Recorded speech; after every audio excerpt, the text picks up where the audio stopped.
I, 43M, try to do my best to provide for my wife, 38F, and 2 kids, aged 3 and 5, as well as my mother-in-law, and I would like to think I'm doing a decent job.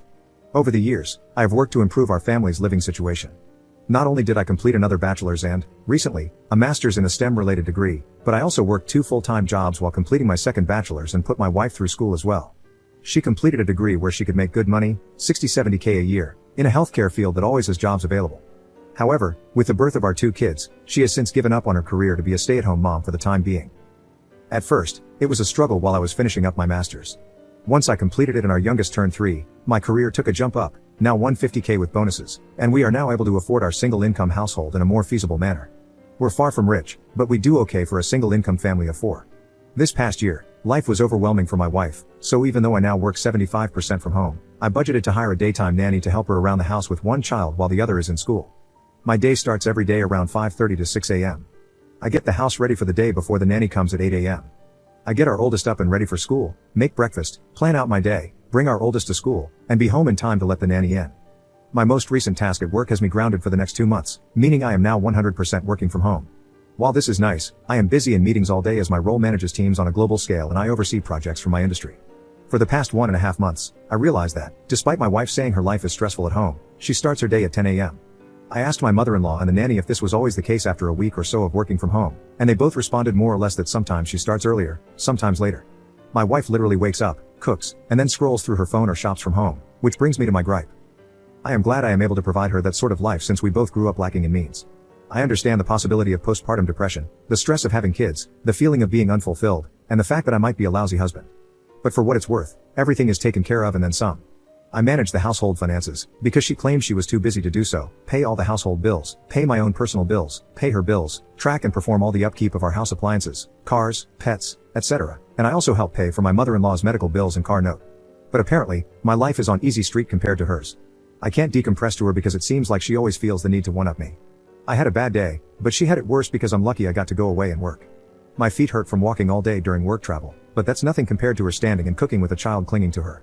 For the past 2 years or so, I've been told I ruined her life, her opportunities, etc. But when I remind her of what she says, she denies and dodges accountability.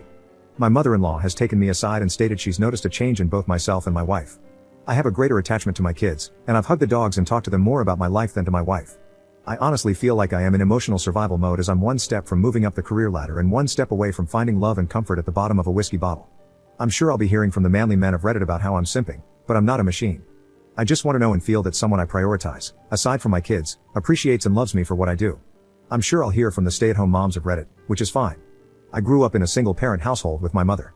It's not easy, and honestly, with the help of her mother and a nanny from Monday to Friday for 1 toddler while another child is at school, can you honestly tell me she's having the typical stay-at-home mom experience? Neither my friends nor colleagues who are single parents can say she is. I'm sure the masses of holier-than-thou Redditors will consider this a poorly written fanfic, but it is what it is. Edit. When I was asked what I'm getting out of the marriage, aside from my 2 beautiful kids, I've been asking myself the same question. We have a nearly non-existent bedroom life, especially since last year. I always figured maybe it's part of depression or whatever she may be going through.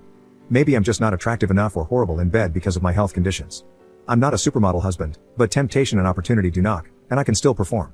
However, I never give in because, as cliche as it sounds, I honestly do love my wife and want to be only with her.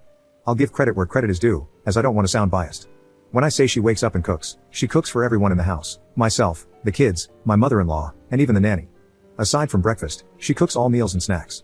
I typically fast until lunchtime, and our oldest tends to eat a small, simple breakfast in case they don't like what the school serves that morning. She also loads both the kids and her laundry but seldom folds and puts them away. I typically do my own laundry, and the rest of my clothes I dry clean because they're work clothes. She keeps track of our pantry and fridge, but after she makes the list, I'm the one who goes out and buys everything, if not delivered. She cleans our bathrooms and house 50% of the time. The other 50% is done by either my mother-in-law, myself, or sometimes the nanny if she feels like being extra helpful. Prior to the nanny, my mother-in-law was the main help for my wife until she had unexpected medical needs. So, I opted to hire a nanny to help both of them, especially when my mother-in-law is undergoing treatments and recovering. As a whole family, including her parents and mine, we have tried to get her to go to therapy, but she refuses or skirts around the issue. Update 1. Not sure if anyone will read this, but thank you to those who have reached out and chatted. While I know I've kept my newfound friends here updated, I figured I would update my post and keep it short. I showed my wife my post the following weekend, and she read it along with all the comments. Long story short, we argued, she left our house to stay with her sister, and I've been a single parent since then. It's sad to say, but aside from the good nights to our kids, it's all pretty much the same routine. Nothing much else to say other than, thank you for all the kind words of encouragement. Just need to add, this post got bigger than I expected from a venting post, but I've responded to a few comments. Nonetheless, thank you for the comments and DMs, and more so for the offers to let me ruin your life, lol.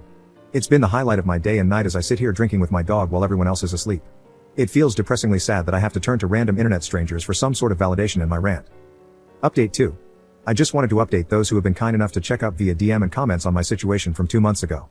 It's a bit of irony and coincidence that I'm making a follow-up update during Men's Mental Health Awareness Month, but I could really use another outlet outside of my therapist. My apologies if this isn't the storybook ending or the destruction of a relationship people were hoping for. To save you a read, my wife left, came back like nothing happened, made it about her, and nothing's changed. I'm continuing to suffer mentally, knowing nothing will change while trying to keep it together for our kids. The day after she packed up and left, my wife attempted to come back and take the kids with her to her sisters. Naturally, I was against this, and thankfully so was her whole family, including said sister. Not only was it unfair to our kids to sweep them away into a home that's not theirs, but it would also put financial and housing stress on the rest of her family since she doesn't work. Her sister and her family, which is essentially her husband and 3 kids, stay with their dad in the house they grew up in. After a little over a week of being away, I guess she cooled off and decided it would be fine if she walked in the door with her bags as if she just came back from Target. She came into my office while I was working and angrily stared at me while I sat on a conference call meeting with my team, and I couldn't just jump off as this is a busy time of the quarter for us. I guess that didn't sit well with her because once I took off my headset and closed my laptop, she started yelling at me about how much I really don't care about her and her well-being overall. At that moment, I couldn't do anything more than look at her and just shake my head. My mother-in-law came in after hearing my wife yelling and pulled her away, telling her not to bother me, while our nanny kept our youngest away from it all on the other side of the house. That night, after the kids were put to bed, I sat in my office by myself with a drink, as I have been doing for the past few nights. My wife came in. We talked, we argued, we cried, and we drank. One thing led to another, and we ended up in bed. I wish I could say that was our making up, but the next sobering morning as we lay there, she went on about how hard it was for her while she was gone. Literally, it was about her struggle staying at her family's house in her old room with her dad and sister's family. She talked about how lucky I am to be able to stay here, do this and that, buy this or that, and not stress as much as they did. She kept emphasizing how easy my life and everyone else's lives in our family are compared to hers, even though we had similar upbringings. My mind and heart broke that morning. I've been spiraling down since then, and this last week, I made another attempt to reconcile and talk things out, but I was met with a shouting match while trying to express my current stress and anxieties with life and work in general. One of the core things I remember her saying was, "Well, do you know how hard this is all for me? You're supposed to help me be happy." And I said, "So what about when it comes to my happiness, stress, needs, and overall well-being?" To that, she said, "We all have our own problems. You need to figure it out and get over them." I don't know who the woman I am at home with is, but she wasn't the woman I married and vowed to spend my life with and raise our kids together. Since that conversation, I've been noticeably distant from her. I've been sleeping in my office, on the couch, or with my kids in their bed after putting either one of them to sleep. It still doesn't change her starting her day at 10 a.m. and sitting on her phone, talking to her mom groups between cooking meals, with the kids in both my mother-in-law's and the nanny's care. Nothing has changed, and I doubt that anything will change. Sadly, I think even if we got a divorce, nothing would change or feel different anyway since, during my wife's absence, the days seemed like any other day, except with a little more food delivery than usual. My main fear isn't just losing my wife but also losing my kids in the process. So, I guess it's sad to say that the grand finale to my story, like for many men and some women I've talked to here, is that I'll just continue to smile and suffer in silence. Edit. First off, thank you for all the comments and DMs. Some context and clarification since, admittedly, my post was emotionally charged as I typed it up after another argument. Post-birth, our kids' pediatrician's office gave my wife those postpartum depression screening forms, and she scored pretty high both times, suggesting she should see a therapist. With our second child, she scored significantly higher, and I made an effort to get her the help she needed. She refused, so my mother-in-law and the nanny stepped in for support. I know what people will say or think, but this is one of the reasons I am not 100% ready to just give up and file our life together away.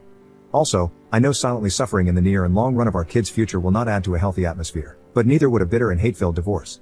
I know some have compared it to ripping off a bandage, saying it'll hurt at first but that pain goes away. However, I'd rather try to spare my kids from thinking their parents ended up hating each other because of them or something along those lines. I've told a few people I talked to in DM since my last post a little more insight into my personal life. Prior to my promotion, I was a PM managing teams and budgets, so out of habit, I planned for a lot of what ifs. That being said, I made a number of contingency plans if, sadly, things went south. So, yes, I have talked to a lawyer, actually 3. I know our rights and what each of us is entitled to. I have a draft settlement created and on hold until I feel I need to use it. I know what I want and am willing to offer more than what is fair for our kids' well-being, but I also have a plan if we end up going to court. It's 100% on me that I'm suffering in silence, but I'm too stubborn to just give up. So while I am venting, I don't expect anyone to feel sorry for me. I endure it to keep the norm our kids know, ensure my mother-in-law's treatments go uninterrupted, and, of course, in the hope that my wife will finally be open to giving therapy a shot and that we can climb together to a better place. Thank you all again.